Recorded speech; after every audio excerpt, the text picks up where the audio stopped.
Hola a todos, como ya se habrán dado cuenta, ya hemos cubierto las dos primeras cuartas partes del curso, vamos por la tercera. Esta tercera parte corresponde al tema análisis técnico y tecnológico.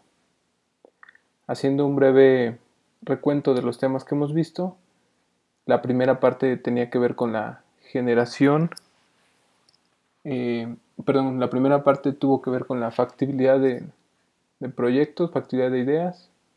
La segunda parte vimos la generación y selección de ideas.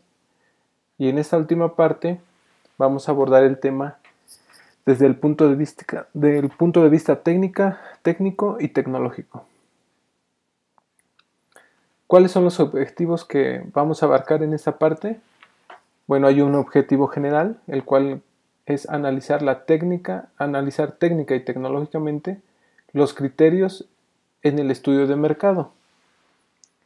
Parece un poquito compleja la definición, pero básicamente es atacar el diseño o la selección, la generación o el desarrollo de un producto o un concepto desde un punto de vista técnico y mercado técnico. Es decir, ambas partes deben estar en equilibrio para que se pueda desarrollar el proyecto. No podemos pensar en algo que solo sea viable desde el punto de vista de mercado, pero no desde el punto de vista técnico, o al revés. Como objetivos específicos, se plantearon tres. Entre ellos está la selección de esos criterios técnicos o tecnológicos que después nos van a dar lugar a la evaluación de diferentes conceptos. Como ustedes se podrán dar cuenta, yo coloqué concepto y entre paréntesis tecnología. Esto debido a que, bueno, la maestría, su orientación básicamente es a tecnologías de la información. Entonces, mucho de lo que hablemos aquí de conceptos va en ese sentido. Si, por ejemplo, estuviéramos en el área de mecánica, por ejemplo, ingeniería mecánica, pues entonces seguramente esos conceptos tendrían que ver más con materiales o con diseño mecánico. Finalmente, el último objetivo específico es seleccionar el concepto. Si se dan cuenta, es un patrón que se repite para al menos tres temas que ya hemos visto, ¿no? Donde básicamente la idea general de ese ciclo general es hacer una selección de cómo voy a evaluar un concepto, evaluarlo y finalmente elegirlo. Al igual que en la generación de ideas, bueno, ahí no fueron conceptos, ahí fueron ideas, propuestas. De igual manera, hay un método para generarlas, seleccionarlas, evaluarlas y finalmente definir una idea general. Y en el primer punto, que fue factibilidad de proyectos, de igual manera se establece un proyecto, se evalúan o se definen aspectos para ver su factibilidad, se evalúa esa factibilidad y se decide si es factible. Si se dan cuenta, este patrón se repite. Y en este caso no es la excepción. Seguiremos esa misma línea. Bueno, aquí quise establecer cómo es este flujo de proceso, ¿no?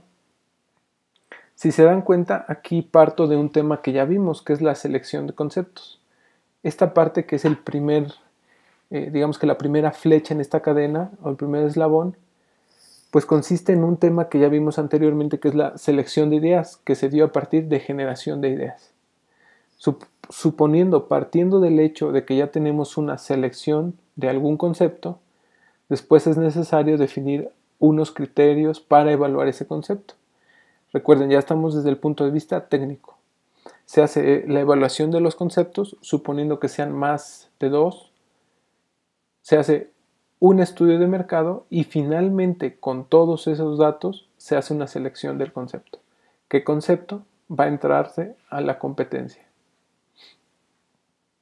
Entonces, el primer aspecto, o los primer punto más bien, es los criterios a evaluar. Y entonces todos preguntan, bueno, ¿cuáles son esos criterios?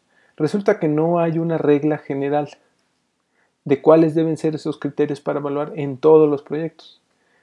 Cada proyecto tendrá alguno u otro diferente. Aquí selecciono 5, considero que Esos 5 aspectos pueden englobarse en varios proyectos, en varias ideas, que va desde la factibilidad de manejo, factibilidad de uso, factibilidad de manufactura, que hasta este momento no habíamos abarcado la factibilidad de manufactura, portabilidad, durabilidad. Ejemplo, pensemos en un vehículo y consideremos varios aspectos. Por ejemplo, factibilidad de manejo.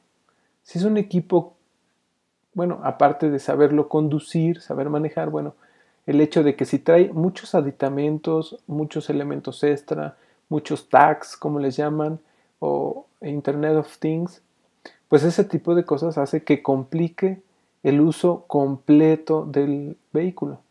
Bueno, pues si digamos que si su factibilidad de manejo es reducida, pero su factibilidad de uso, es decir, es intuitivo utilizar todas esas herramientas, bueno, ahí tendremos una balanza que sopesará una ganancia o pérdida por otra. Factibilidad de manufactura. Bueno, seguimos con el caso del vehículo. Si el hecho de incluirle tantos aditamentos al vehículo complica su manufactura, eleva costos de producción, tiempos, etc., bueno, pues ahí habría que considerar qué tan ideal es hacer esto. Portabilidad. Bueno, en el caso actual de las ciudades, bueno, los vehículos muy grandes se han vuelto un poco complicados desde el punto de vista estacionarlos, consumo de gasolina, etcétera, etcétera. Eso reduce su portabilidad, entonces si queremos abarcar ese nicho de mercado, pues seguramente habría que optar por no ser tan grandes, ser más ergonómicos, etcétera, etcétera. Porque bueno, es evidente que actualmente el tiempo que pasa un conductor en el vehículo, pues ya son tiempos arriba de media hora. Y si el vehículo no es confortable, pues también eso dificulta su uso. Durabilidad. Bueno, a lo mejor aquí hay dos aspectos en la balanza. Si es durabilidad, si tienes buena calidad, mejores materiales, etc. Y eso eleva el costo. Entonces, pues a lo mejor el mercado requiere de autos que no son tan costosos, pero eso, en contraste, hace que no duren tanto, ¿no? Son aspectos que considero se pueden evaluar, ¿no? No son los únicos, seguramente habrá otros dependiendo del concepto a evaluar. Pero entonces, si se dan cuenta, cada aspecto que mencioné, pues es muy general, ¿no? Y recuerden que estos aspectos se deben analizar técnica o tecnológicamente. Entonces aquí les doy unos ejemplos de qué podemos entender en cada uno de esos aspectos. Por ejemplo, factibilidad de manejo. Yo utilicé el caso de un automóvil. Pero bueno, supongamos que es un elemento que ustedes van a utilizar. Cambiemos de área. Supongamos en un celular, por ejemplo. Bueno, en la factibilidad de manejo, pues puede haber varios aspectos, ¿no? Pero yo consideré, por ejemplo, aquí 3 de ellos. Peso. Tal vez si es una persona que está en el área de ventas, que tiene que estar en constante comunicación con varios departamentos, pues seguramente no solo va a tener uno, va a tener 2 o más. Y los va a tener que tener a la mano, es decir, posiblemente cargando, etcétera. Y si tiene 2 o más y los tiene que estar cargando, pues seguramente el peso sí puede repercutir. No es lo mismo traer 2 o 3 celulares que puedes guardar fácilmente, que no pesen tanto, a que ya traigas 3 o 4 que pesen y te generen conflicto. Entonces, en ese momento, el peso, que ya es un aspecto técnico, juega. Es decir, buscamos cierta cantidad en gramos de ese celular. Dureza. Actualmente la mayoría de smartphones son con pantalla táctil.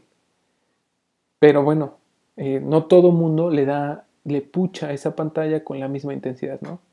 Entonces, obviamente cuando sale al mercado, no buscamos que pues solamente el sector más cuidadoso disponga del celular y le dure, sino que sea en general, en promedio, para todo el sector, el mismo tiempo de duración. Entonces, es necesario conocer la dureza del material que va a estar en contacto con tu dedo. Que sea un material suficientemente duro, resistente a ese desgaste y que aparte permita tener esa interacción eléctrica con la circuitería de la pantalla. van dos aspectos, ¿no? Aspecto técnico, la dureza del material, y el tecnológico, compatibilidad eléctrica y mecánica. Ambiente amigable. Bueno, aquí tiene que ver más bien con el software del equipo. Pues porque bien, definitivamente ya hay varios sistemas operativos en el mercado, es evidente que algunos sistemas son más intuitivos, son más amigables para el usuario que otros. Por ejemplo, en mi opinión personal, cuando hablamos de smartphone, para mí el más intuitivo o los dos más intuitivos son Android y, y, y el operado por los iPhone, ¿no? El iOS. Sin embargo, cuando llegué a utilizar un smartphone que contenía un sistema operativo Windows, definitivamente se me complicó. Tal vez era que nunca lo había utilizado o no estaba yo habituado a ese tipo de sistema operativo, pero yo no lo vi tan amigable como los otros. El segundo aspecto era factibilidad de uso. Continuemos, ¿no? Aquí hay otros aspectos que no habíamos considerado. Intuitivo. ¿Qué es que sea intuitivo? O sea, por ejemplo, ¿dónde coloco la cámara? O sea, que intuitivamente sepan que la cámara va a estar en cierto punto para que cuando tú tomes la foto, pues tengo que apuntar hacia esta dirección. Bueno, eso tiene que ver con parámetros geométricos. Estamos hablando tecnológicamente. Y obviamente disponerlo en un lugar la cámara o en otro también tiene que ver con el arreglo de todos los elementos que contiene el celular para que puedan ser encapsulados en el menor de los espacios. Ergonómico. Bueno, si bien la mayoría son cuadrados, es evidente que algunos celulares, por su tamaño, son más fáciles de manejar con una mano y hay otros que es necesario las dos. Y esto, bueno, tiene que ver también con gustos de las personas. Hay quien prefiere tener algo muy grande, que la pantalla sea muy grande y ver caracteres muy grandes, y quien prefiere que sea algo ergonómico que con una mano pueda utilizarlo y disponga de la otra para alguna otra actividad. Entonces, esto es ergonomía. La ergonomía no es algo así como tan simple, ¿no? Tiene que ver con una simetría del uso, ¿no? O sea, que se amolde a tus parámetros humanos. Y eso, bueno, es técnico, es un análisis técnico. Ligero, volvemos a mencionarlo, ligero, ¿no? Que sea ligero. Y bueno, y esto de nueva cuenta tiene que ver con el peso, con su densidad, etcétera, etcétera, que son aspectos técnicos. Factibilidad de manufactura. Bueno, aquí viene realmente esta factibilidad de manufactura, pues es necesario que se conozca a gran detalle todo lo que es diseño industrial. Si bien es un área relativamente grande, de hecho hay gente que solo se especializa en esta parte, pues es necesario tener una idea de qué consiste, ¿no? Y bueno, aquí tiene que ver conocer tipos de materiales, los procesos que se llevan en la manufactura de algún elemento y en general las tendencias actuales son cuando se elabora un concepto o se ensambla, saber si es de manera modular o de manera integral. De manera modular quiere decir que está compuesto de módulos. Por ejemplo, un caso burdo. Continuando con los smartphones, en el caso del, no sé si han ubicado, sacó Alcatel un modelo que se llama Idol Mini o Idol nada más. Este celular, si bien revolucionó el área que estaba atacando Alcatel, también tiene grandes desventajas. Él logró minimizar sus dimensiones y eso lo metió a otro sector del mercado porque el celular se ve muy elegante y el costo es menor. El problema es que ya no es modular, es integral, es decir, él integra en toda su tarjeta todos los elementos que lleva el celular. Si se les daña la batería, no van a poder cambiarla, tienen que cambiar toda su tarjeta. Si se les daña el display, igual manera, no pueden disponer de elementos modulares. Si se les llega a dañar la tarjeta madre, pues ya no. Mientras que en el caso de algunos otros celulares, otras marcas, por ejemplo LG, ellos siguen manejando sus smartphones en sistemas o ensamblado modular. Pueden quitar la batería, pueden quitar la tarjeta madre, pueden retirar el display, etc. Hay elementos que si se llegan a descomponer no necesitan cambiar todo el paquete, todo el ensamblado, solo algún elemento. Y bueno, esto lo que conlleva es que utilizan más espacio, etcétera, etcétera. Y esto no reduce costos, ¿no? Por eso siguen siendo un poco más costosos. Aparte de que, bueno, la calidad de esta marca, pues es mejor, ¿no? Comparada con Alcatel. Portabilidad. De nueva cuenta les menciono aquí, portabilidad es qué tan fácil es de llevarlo, ¿no? Y bueno, si bien aquí puse peso, masa y volumen, también hay otros aspectos, por ejemplo, las carcasas, ¿no? Hay carcasas, bueno, y si las hay, se vuelven ergonómicas, son fáciles de guardar, de utilizar, se vuelven complicadas y no podemos decir solo sí o no.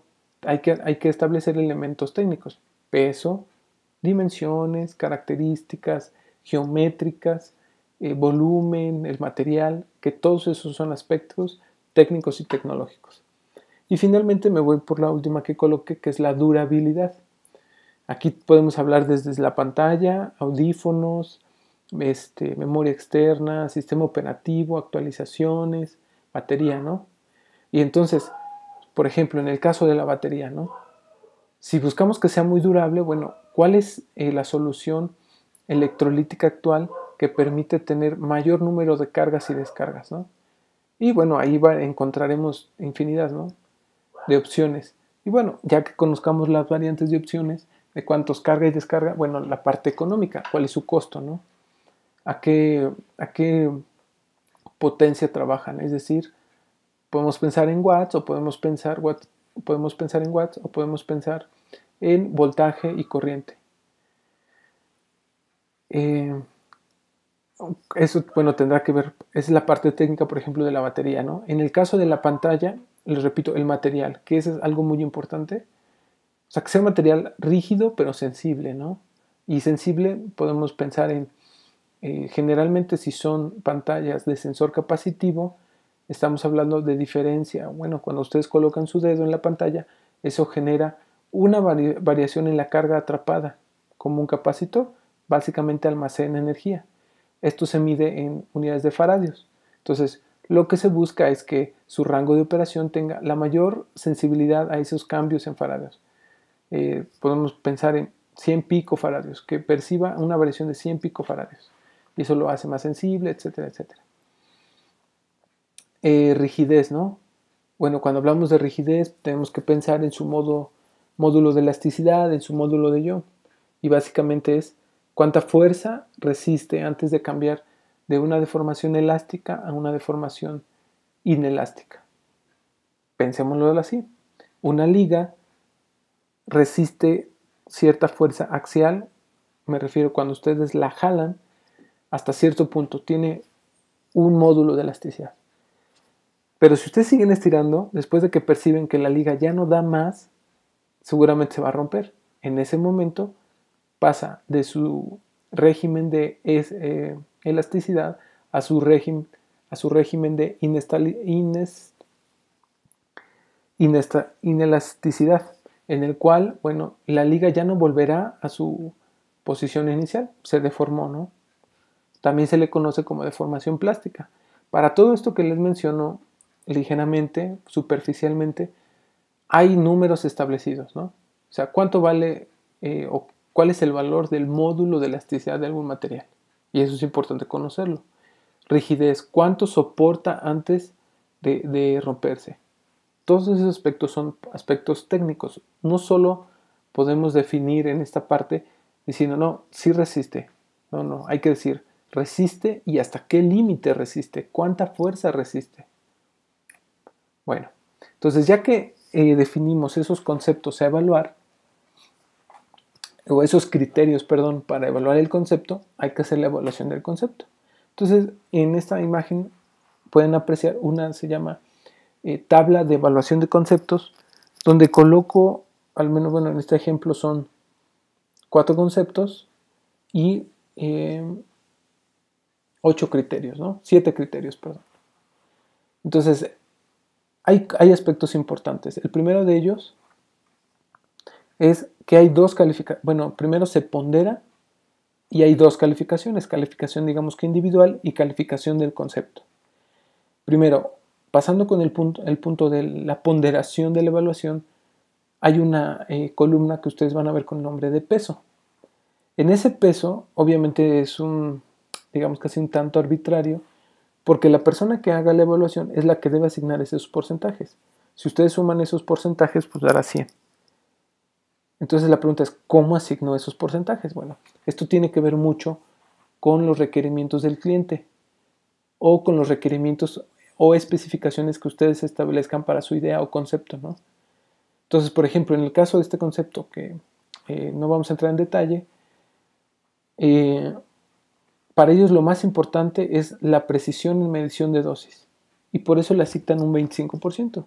Y de ahí, aunque tienen algunos otros criterios, bueno, pues ellos asignan diferentes porcentajes pensando en cuál de ellos es más importante o menos importante.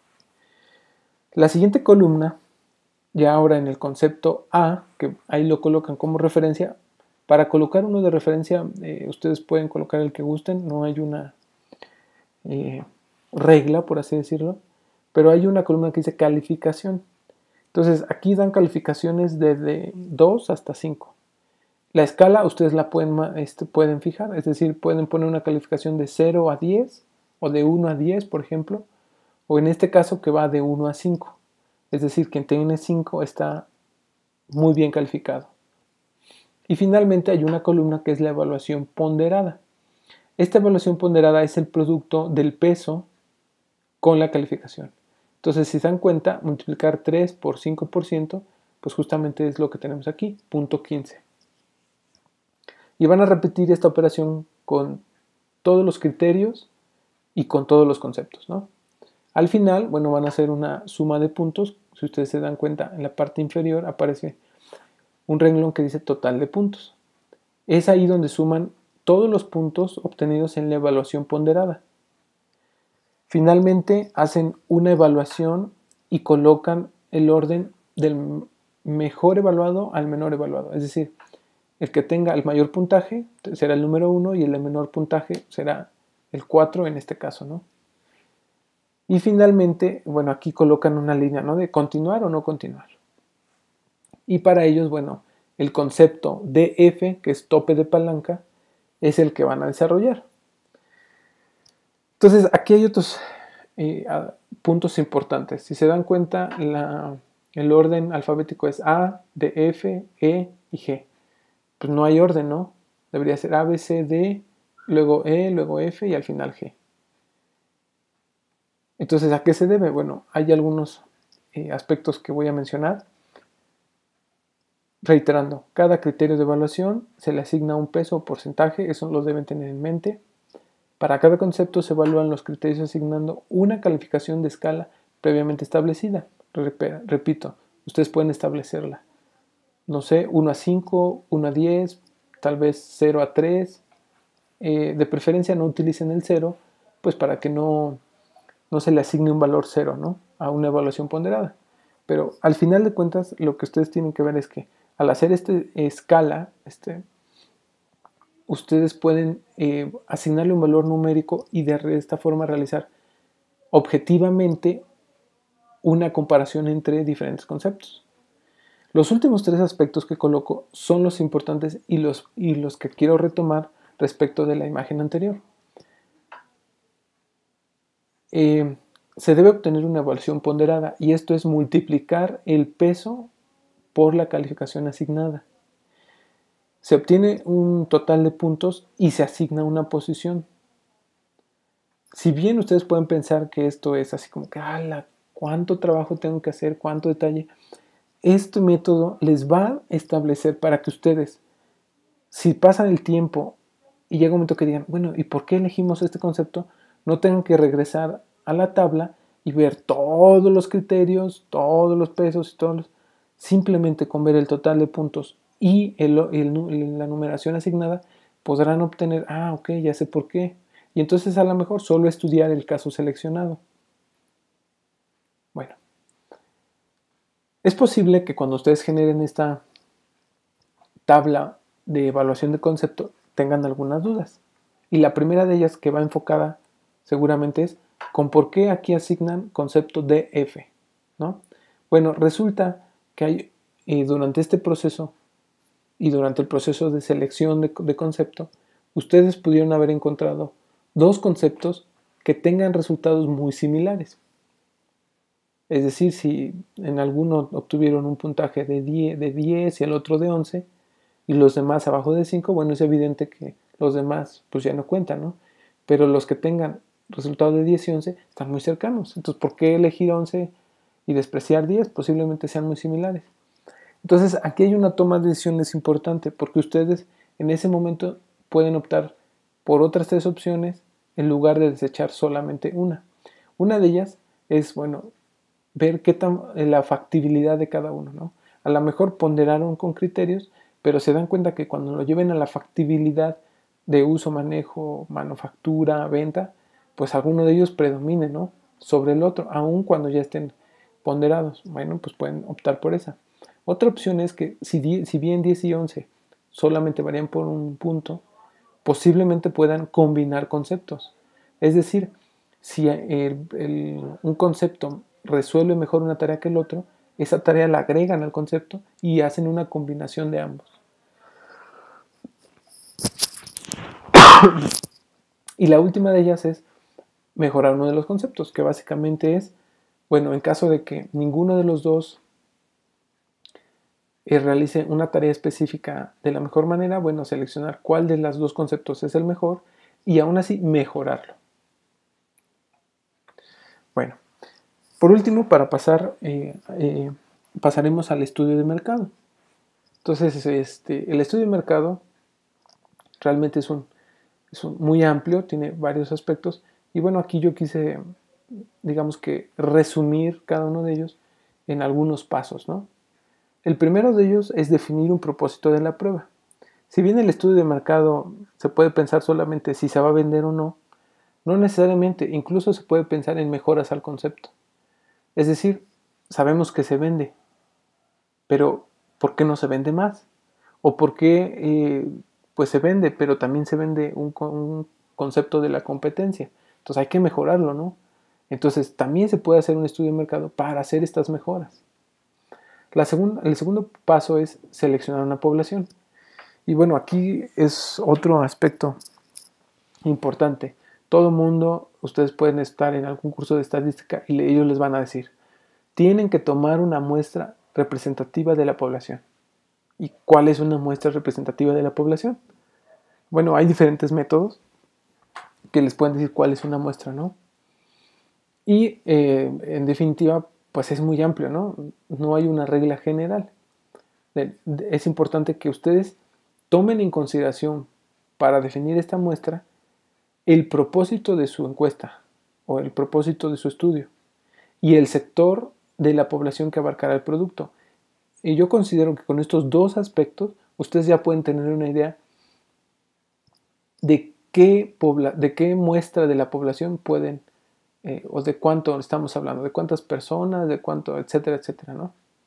Más adelante veremos una gráfica para tener una idea de a qué me refiero con el sector de la población que abarca el producto. Paso 3. Seleccionar un formato de encuesta. Bueno, pues todo el mundo podemos pensar en hacer una encuesta, ¿no? Básicamente es preguntas y que respondan. Bueno, pero resulta que nosotros debemos generar una encuesta que nos deje información que podamos procesar para establecer alguna meta, un objetivo o un resultado. Entonces yo aquí pongo algunas consideraciones, por ejemplo ¿se va a hacer una encuesta abierta o cerrada? Cuando me refiero a una encuesta abierta, me refiero a preguntas abiertas, literales. ¿Te gusta o no? ¿Te gusta o no te gusta? ¿Sí o no? ¿O cómo mejorarías el producto? Y bueno, si bien estas encuestas son las más difíciles de analizar, pues por cuando tú, por ejemplo, suponiendo el caso de ¿cómo mejorarías el celular iPhone? Y seguramente que para mí habrá una solución, pero para el de junto otra y al final de cuentas tendremos 10 posibles mejoras. Y entonces ahí el análisis va en el sentido de que establezcan algún criterio general donde puedan englobar varias de ellas, ¿no? Y bueno, eso definitivamente es demasiado proceso, es un proceso muy largo, ¿no? Y bueno, es necesario, pero sí les va a demandar mucho tiempo. Otra opción es que ustedes previamente a hacer la encuesta definan criterios. Y entonces su encuesta ya no va a tener preguntas abiertas, va a ser una encuesta cerrada. Y es decir, ustedes orientan las preguntas pues a tres opciones diferentes, ¿no? Y obviamente esas preguntas tendrán que tener en sus respuestas factibles posibles alguna de esas opciones, para que ustedes cuando ya tengan todo su cúmulo de respuestas, pues básicamente pueden sacar un histograma o una tendencia de esas respuestas y obtener, según el mercado, cuál es la mejor opción de esas tres. Luego pasamos a la parte de cómo hacer esas encuestas. Actualmente ya hay infinidad de opciones, desde papel y lápiz, hasta hacer una interacción personal, o sea, grabarlo en audio, vía telefónica, que es lo que yo creo que actualmente es lo que domina, por email, lo típico de que si entras a un sitio, pues te envía vía correo una pequeña encuesta o el link a una encuesta para ver si te sirvió la ayuda, si te pareció amigable el sitio, etcétera, etcétera. Finalmente en internet, ¿no? Cuando pues tú navegas en busca de alguna información, generalmente hay sitios donde te piden una pequeña encuesta para conocer cómo es los usuarios que utilizan, ya sea edad, sexo, nacionalidad, etcétera, ¿no? El cuarto paso es comunicar el concepto. Entonces, y esto es muy importante, ¿no? Porque si bien, ya que ustedes generaron su encuesta, no le describen bien al encuestado en qué consiste su concepto, pues seguramente él puede generar una idea errónea y evidentemente contestar erróneamente su encuesta. Entonces, pues para garantizar que el concepto quede bien claro, hay varias opciones, ¿no? Desde una descripción verbal, así en palabras, hasta un bosquejo, llevar figuras, algún video, incluso prototipos, que generalmente aquí retomaré la frase de un conocido, él vende zapatos y él dice que aunque lleva catálogos y que ya pueden visitarlo desde internet, no hay como que vean el producto, que seguramente cuando lo ven, lo compran. Entonces, pues la idea que me transmitió es que aparentemente la mejor opción para comunicar el concepto es un prototipo. Si la persona en sus manos tiene un prototipo, seguramente le va a generar más dudas y te puede dar más retroalimentación que solo con imágenes o descripción verbal. 5. El quinto paso pues es medir la respuesta del cliente. Les repito, esta parte definitivamente requiere mucho análisis. Y pues para ello, por ejemplo, yo aquí, suponiendo que es una encuesta cerrada, coloqué una escala pues para evaluar qué tanto, o más bien analizar esos resultados y ver de qué manera voy a conocer esa probabilidad o esa cantidad esperada de venta. Entonces yo conozco 5 niveles, ¿no? Definitivamente compraría, probablemente compraría, podría o no comprar, probablemente no compraría y definitivamente no compraría. Y en el último paso, que es interpretar resultados, coloco aquí dos pequeñas fórmulas que me dan una idea general, primero de la cantidad esperada de venta y de la probabilidad de compra de ese producto. Entonces, se dan cuenta, la primera fórmula es Q igual a N por A por P, donde N es el número de clientes potenciales. Si ustedes van a vender un producto que cuesta 10,000 pesos, pues seguramente de toda la población existente, tal vez el 30% de ella pueda accesar a este servicio o producto o concepto. Entonces, eso ya les debe dar una idea, ¿no? Luego, A significa la fracción de clientes informados del producto y que aparte de estar informados del producto, disponen, pues económicamente están dispuestos a comprarlo, ¿no? Porque si bien de ese 30%, no todos les van a comprar su concepto de 10,000 pesos. Seguramente solo a un porcentaje de ellos les guste y ellos será esa fracción. Y finalmente P, que significa la probabilidad de compra. O sea, ya sabemos cuántos clientes son, cuáles de ellos saben del producto y lo pueden comprar y cuál es la probabilidad de que esos que lo puedan comprar lo compren. Y eso les va a dar una cantidad esperada de venta. Es una estimación aproximada. Pero para determinar la probabilidad de compra de venta, se utiliza la fórmula de hasta abajo, donde tiene P es igual a C, subíndice definitivamente, por F, subíndice definitivamente, más el mismo producto, pero por los subíndices probablemente, donde C es un factor de calibración. Este factor de calibración básicamente es un valor entre 0 y 1, que generalmente para las Cs con subíndice definitivamente va de 0, de punto 1 a punto 5, y la C probablemente va aproximadamente de 0 a punto 25. Y en el caso de la F significa, se traduce como la fracción de encuestados. Entonces, a grandes rasgos, se encuestaron 100 personas. De esas 100 personas, fueron 30 los que dijeron definitivamente, y los que dijeron probablemente fueron 20. Entonces estamos hablando de una fracción F definitivamente igual a 1/3 y F probablemente igual a 1/5. Es decir, F definitivamente es igual a 0.033 y F probablemente es igual a 0.2. Bien, ahora, suponiendo que la C definitivamente es igual a 0.5 y la C probablemente es igual a 0.1, al final nos va a dar que C por F del subíndice definitivamente, el resultado va a ser de 0.015 aproximadamente. Y en el caso de C por F subíndice probablemente, vamos a tener de 0.02. Cuando ustedes sumen estos resultados, van a obtener un valor de probabilidad de aproximadamente, déjenme,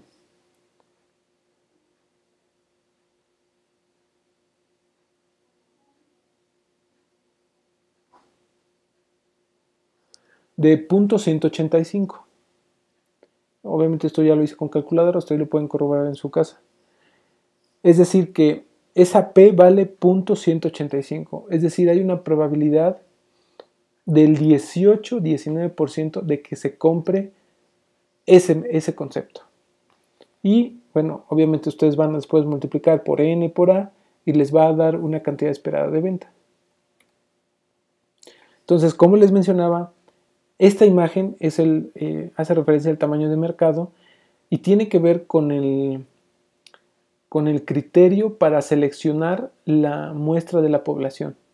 Entonces, si se dan cuenta, es una gráfica en escala logarítmica en el eje X contra el eje Y con diferentes conceptos. Entonces, por ejemplo, es muy evidente, ¿no? Un avión comercial.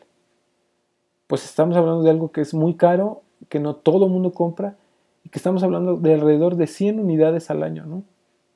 Entonces, seguramente la encuesta que tengan que hacer, o el número de personas a los que encuesten para vender un concepto relacionado con un avión comercial, pues no superará las 10 personas, ¿no?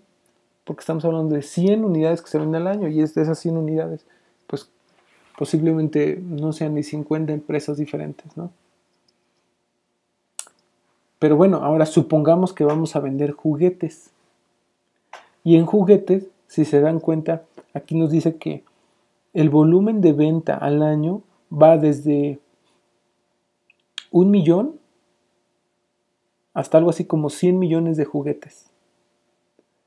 Podríamos pensar en que si cada un juguete es vendido pues a un individuo o a un comprador diferente, estamos hablando desde 1 millón hasta 100 millones de personas que son la población de la compra de juguetes. Pues seguramente no podremos utilizar o tener una muestra o encuestar solo a 100 si tenemos esa cantidad. Seguramente pensaremos en 1000 o más, ¿no? Bueno, este tipo de gráficas ustedes la pueden encontrar. Son referentes a estudios de demanda de diferentes conceptos.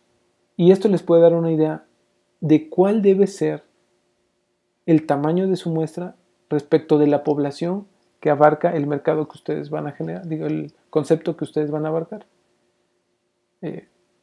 Bueno, si no quedó claro, reitero, esta gráfica les da una idea de la muestra, es decir, la cantidad de personas que deberán encuestar en función de la población que utiliza alguno de estos conceptos. ¿Sí? Bueno, con esto cerraríamos el tema 3. Si se dan cuenta, ya abarcamos los 3 aspectos específicos y eso nos da pauta a realizar las siguientes 2 actividades. Tarea 3, que va a ser básicamente realizar una encuesta y analizarla. Y con analizarla me refiero al punto 5 y punto 6, que básicamente es generar, 4, 5 y 6, que es generarla, decidir qué aspecto va a ser abierta o cerrada, cómo se va a hacer, luego es analizar los resultados y en base a los resultados pues sacar una estimación del número de la cantidad esperada de venta. Y finalmente la práctica 3, que será un caso de estudio, pues la idea de este caso de estudio es que ustedes hagan todo el proceso, ¿no? Todo el proceso de análisis técnico y tecnológico. Tendrán que realizar alguna matriz de evaluación de conceptos, generación de encuesta, etcétera, etcétera. Básicamente lo que vimos en esta presentación. Bueno, si tienen alguna duda, les reitero, por favor, comenten en el chat. Ya hay un chat. Voy a abrir otro foro. El foro anterior es del tema 2, entonces voy a abrir un foro para el tema 3. De igual manera, si tienen dudas del tema 2, pueden comentar en el foro y lo antes posible yo les resuelvo sus dudas. Si no, pueden enviarme correo. Y bueno, eso sería por todo por hoy. Gracias y saludos a todos.